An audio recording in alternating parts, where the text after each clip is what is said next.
যারা খুব মেধাবী তারা কথা কম বলেন, শোনেন বেশি। তো আমাদের ডক্টর মোহাম্মদ ইউনূস এই প্রবাদের সাথে তার মিল রয়েছে, তিনি অত্যন্ত মেধাবী।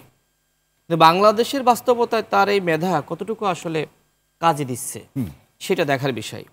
আমরা গত 11 মাস ডক্টর মোহাম্মদ ইউনূসের সবাই প্রশংসা করেছি, অনেকের ভাল লাগেনি, তারপরেও আমরা প্রশংসা করেছি। কারণ আমাদের মধ্যে ভয় ছিল যে দায়িত্ব তিনি নিলেন, তিনি যদি সরে যান নির্বাচন হবে না, সংস্কার হবে না, বিচার হবে না, দেশে আরেকটি বিশৃঙ্খলা লাগবে। যে কারণে আমরা সবসময় ডক্টর মোহাম্মদ ইউনূসকে সবসময় বিতর্কের ঊর্ধ্বে রেখেছি।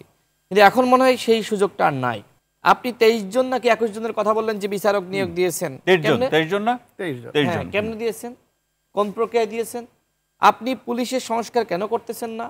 এই যে পুলিশের একজন আইজিপিকে সরিয়ে আরেকজনকে বসালেন, কোন প্রক্রিয়ায় বসালেন? এখনো পর্যন্ত আপনি সচিবালয়ে যে দেখেন যে শেখ হাসিনার বন্ধু বান্ধবী আত্মীয় স্বজন যারা ছিল তারা এখনো রয়ে গেছে। আওয়ামী লীগের সুবিধাভোগীরা এখনো পর্যন্ত সুবিধাভোগী। দেখেন এই যে, তার মানে কি ভিতরে ভিতরে মিলেমিশে চলছে? হ্যাঁ, মিলেমিশে চলতেছে। কেন চলতেছে সেটা আপনাকে বুঝতে হবে।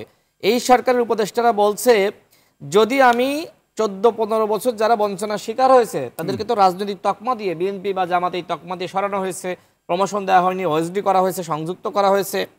এখন যদি আমি তাদেরকে আনি তাহলে বিএনপি জামাতের এজেন্ডা বাস্তবায়ন করবে, আমার এজেন্ডা বাস্তবায়ন করবে না। আমার এজেন্ডা কি? এই সরকারের এজেন্ডা হলো এনসিপির এজেন্ডা। এনসিপি যখন নির্বাচন চাইবে তখন নির্বাচন দিবে, না চাইলে দিবে না। কারণ এদের প্রত্যেককে এনসিপি নিয়োগ দিয়েছে।